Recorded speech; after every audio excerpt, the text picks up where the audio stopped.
নমস্কার, আমি ডক্টর বর্ণালী ঘোষ। আজকে এলাম আপনাদের কাছে আর একটা খুব গুরুত্বপূর্ণ বিষয় নিয়ে আলোচনা করতে। ইনফ্যাক্ট যে সমস্যাগুলো নিয়ে আপনারা চেম্বারে আমাদের কাছে বেশি বলেন সেগুলোই আমরা চেষ্টা করি ইউটিউবে ভিডিওতে আনার। আজকে আমরা বলবো খুব অল্প বয়সে মেয়েদের পিরিয়ড শুরু হয়ে যাওয়া এবং সেই জনিত সমস্যা নিয়ে।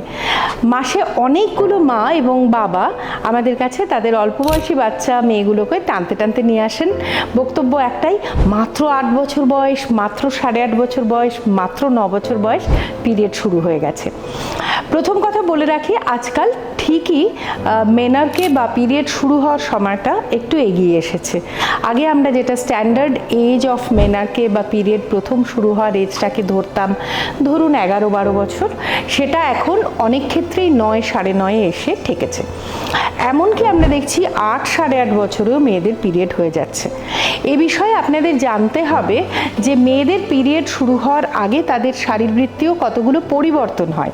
সেই পরিবর্তনের মধ্যে সবচেয়ে গুরুত্বপূর্ণ হচ্ছে ব্রেস্ট ডেভেলপমেন্ট।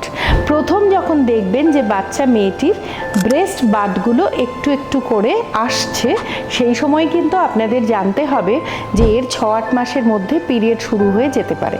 তাহলে কোন বয়স থেকে আপনি আপনার মেয়েটিকে বলে দেবেন যে পিরিয়ড কি এবং পিরিয়ড হলে কি করতে হবে সেটা আপনাদের বুঝতে হবে।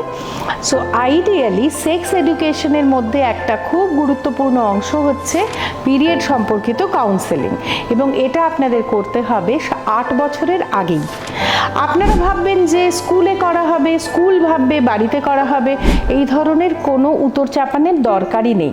স্কুল স্কুলের মতো করুক, বাড়িতে মায়েরা মায়ের মতো করুন, এবং আপনারা আপনার ছেলে মেয়ে উভয়কেই কিন্তু এই সম্পর্কে অবহিত করতে পারেন যে প্রতিটি মেয়ের অ্যারাউন্ড 8, 9, 10 বা 11 বছর পিরিয়ড বলে একটা জিনিস শুরু হয়। পিরিয়ড অর্থাৎ শরীরের একটা অংশ থেকে ব্লিডিং, এবং এই ব্লিডিং দেখলে যে কোনো সময়ই বাচ্চা মেয়েগুলো ভয় পেয়ে যায়। আর বাচ্চা ছেলেরাও এই সম্পর্কে কিছু জানা না থাকায় তাদের মধ্যে একটা হাস হাস চুপচুপ ভাব চলে আসে, এবং তারা তাদের সহপাঠিনীদের এই যে সমস্যাটা সেটা সম্পর্কে তারাও খুব একটা বিশেষ এগিয়ে আসে না বা এই নিয়ে কোনো আলোচনায় অংশগ্রহণ করতে পারে না। সেজন্য আমরা অ্যাডভোকেট করি যে ছেলে মেয়ে নির্বিশেষে আপনারা পিরিয়ড সম্পর্কে তাদের জানিয়ে দিন, মেয়ের 8 বছর অথবা ছেলের 8 বছর বয়স হওয়ার আগেই। ব্লিডিং হতে পারে, ব্লিডিং নিয়ে ভয় পাবে না, এবং actually the teacher should be properly taught, otherwise আপনারাও জানেন না যে আপনারা কি বলবেন। আপনাদের বলতে হবে যে একটা মেয়ে মা হয়, ছেলেরা তো মা হয় না। আপনার একটা 4 বছরের বাচ্চাকেও যদি জিজ্ঞাসা করেন যে মা কে হয়, সে বলে যে এই তো মা, মা তো মেয়ে।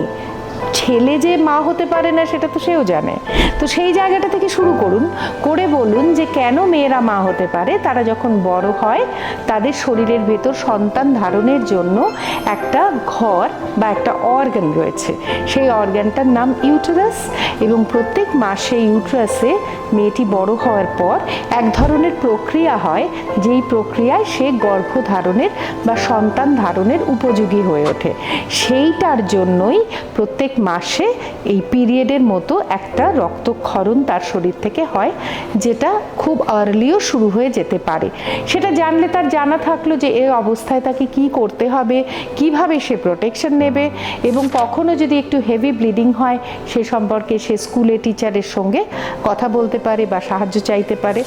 আর প্রথম দিকে 3-4 বছর অনেক সময় পিরিয়ড খুব অনিয়মিত হয়, এবং 18 বছর বয়স অবধি এই অনিয়মিত পিরিয়ড চলতে পারে। যদি খুব হেভি ব্লিডিং হয় তাহলে আসুন ডাক্তারের কাছে, এবং আমরা সাধারণত থাইরয়েড টেস্ট করিয়ে নিই এই সময়টা হেভি ব্লিডিং থাকলে, এবং হিমোগ্লোবিন লেভেলটা দেখে নেওয়ার চেষ্টা করি। কখনো কখনো আলট্রাসাউন্ড করার প্রয়োজনীয়তা হয়। সুতরাং এই সবগুলো টেস্ট ডাক্তারের কাছে নিয়ে গেলে তারা আপনাদেরকে বলে দিতে পারবেন। অহেতুক ভয় পাওয়ার দরকার নেই। পিরিয়ড হওয়ার সময়টায় সবাইকে বলে রাখুন, এবং প্রয়োজনে ডাক্তারের পরামর্শ নিন। এর বেশি টেনশন করারও দরকার নেই।